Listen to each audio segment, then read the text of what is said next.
Hello everyone. So let's create a look that starts from here and ends with a beautiful soft peach toned look. So without much delay, let's get started. So as you can see, I have discoloration and dullness on my face, for which I'm going to use these concealers. These are orange and a concealer that is a true match to my skin tone, or a warm sand shade. This is from Swiss Beauty. I've taken one drop of each. Now, instead of directly going with the orange corrector, here as you can see, I've picked the concealer that is a true match to my skin tone and has a little bit of yellow undertone to it. I'm going to apply this in all the areas where I have darkness. Now, usually we start with orange color, but here as you can see, I have started with the concealer that is a true match to my skin tone. Now, why this is? Because even if we have pigmentation on our skin or on our face, all the pigmentation don't have the same depth. Some would be just a lighter shade of darkness and other would be deeper. Now, anyways, we have to neutralize the orange color with a concealer later on. So instead of directly going with the orange first, if we go with the concealer that is a true match to our skin tone, we get to have a clear canvas on where exactly the orange has to be applied.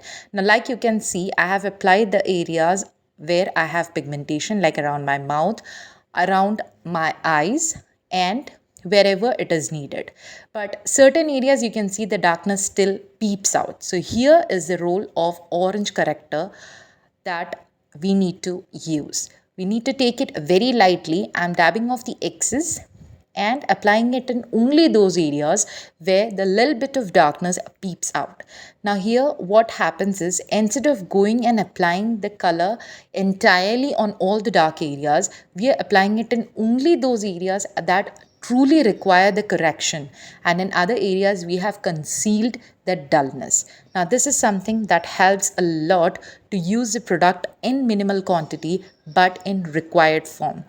You can even give it a try at home and see to yourself. Now, once the correction is done, we are jumping directly into the foundation. As you can see, I have taken two pumps from Charmasi Milano. This is in the shade 05. That is a true match to my skin tone.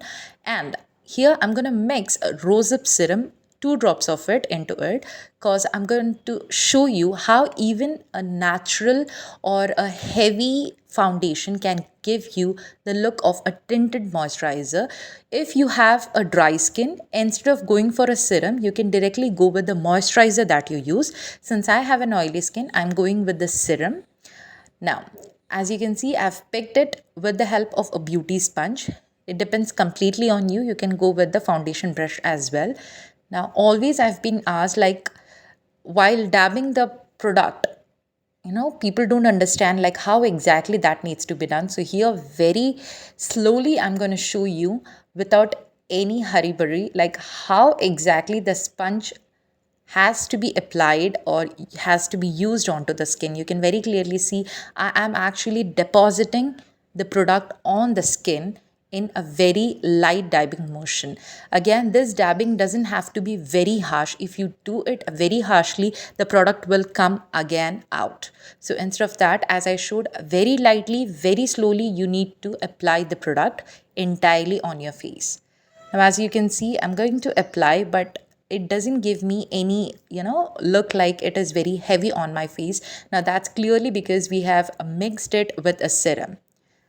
Now, as you can see, if this is something that you need or this is the coverage that you want, you can clearly go the way I have shown you by mixing it with a serum or just a moisturizer of yours. So in the same way, I'm just picking it and applying it entirely on my face. And you can very clearly see the neck area of mine where I have not applied any product. It looks very seamless and it looks like I have not applied anything on my face. Now that's how the seamlessness, or you can see a no makeup look that you can create on your face with the regular foundation that you have. So as you can see, I'm applying it entirely on my face and just dabbing off. So that's how the application and after look is. Now here I've taken a concealer. This is again a true match to my skin tone. Now you might have heard about the term highlighting. So instead of highlighting, if you want a little bit of coverage, you feel, oh, come on, the foundation that I've applied has become, it's looking very natural, or I want a little bit of coverage. So here, instead of going for one more coat and caking up the product, you can go for a concealer that is a true match to your skin tone and applying it all the areas where it is required and leaving it for a while so that it sits there properly and we get a good coverage. Now again, while allowing the concealer to settle, by the time I'm applying a cream contour in all the areas where I need it, even on the forehead, if you require, you can apply it. Now once that is done, I'm going to take the same beauty sponge and applying again in dabbing motion and spreading the product entirely. So here I'm going to start with the concealer since it is a lighter product. If I start with the contour with the same sponge and then move on to the concealer, it will get mixed and look muddy. Now you can very clearly see it doesn't give me any highlighting, but instead it just gives a skin like look, and setting the under eyes with the help of a loose powder so that it doesn't crease.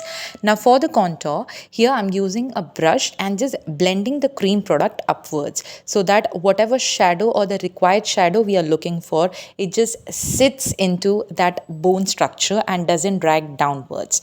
Now once that is done, for the blush, here again, instead of going with the powder immediately, I'm applying all the cream products first. So I've picked a peach color. This is a lip palette. So if you don't have any kind of a cream blusher, you can go for a cream product as well, like a lip palette, and applying it on top of the contour and just blended it with the help of the same blender. Now, once all this is done, we need to set our entire face with the help of the loose powder, which I used for the under eyes. So with the same beauty sponge, I'm picking up the product and applying it entirely on the face and dusting off the excess with a clean brush. Now once that is done, now here we are going to enhance the contouring or the shadow that we have from the bone structure on our face, like the one that we have on top of our eyelid, the bone that we have, the brow bone. It gives a shadow over here. So I'm just recreating it or just enhancing it with the same bronzer or the contouring product that we use, the powder contouring, and applying it on that particular area. Now once that is done, I'm going to extend it towards the nose. So there is we have done a contouring. I have not used any liquid product or a cream product on my nose. Instead, I am directly going it with the bronzer and again enhancing the contour on the cheek area. Now once all this is done, again for the blush, I'm taking a peach powder blush and dusting off the excess and applying it in the same form. Now this gives the longevity to the blush and it won't just drove off after a time. Now for the eye makeup, I've taken an angular brush and a deep brown color and creating a wing following the lower lash line. I've not drawn the lower lash line, just following so that I get a good wing instantly. Now here, once the wing is being created, I am gonna just fill the upper lash line as well as the lower lash line with the same shade. Now here, instead of always going with the the black shade, you can go switching it with the help of a dark brown shade so that it gives a good natural look. Now once that is done, I'm just setting up my eyebrows. I'm not going to draw it. Now once that is done, here I'm taking a very peachy color and going to highlight my brow bone areas and also the inner corner. It always need not to be shimmery. If you want an eye makeup that has to be matte, you can even go for colors like so. Now once that is done, just setting everything with the help of a setting mist from Renee. Now once that is done, I'm going to pick a highlighter and applying it in the areas where I need it, except the eye area. Now once all that is done, I'm just going to curl my lashes. You can see how much a difference a lash curler does. And once that is done, I'm just going to apply the mascara. You can pick any mascara. Once if you have properly, curled your lashes, you can go for any mascara that you want. It gives a good, look to your lashes. You need not to go for the high-end kind of mascaras just for the look. Now for the lips, I've taken a very deep brown color and applying it as an outer corner, and again picking the same lipstick, that is a peach, that we used as a blush, and applying it at the remaining, or filling the lips with the same. Now finally, with the help of a fixer. Also, if you're interested to learn directly from me, you can DM me on my Instagram ID being provided. And even if you're fresher, you can go through the classes and learn how to create a basic makeup. Thank you so much.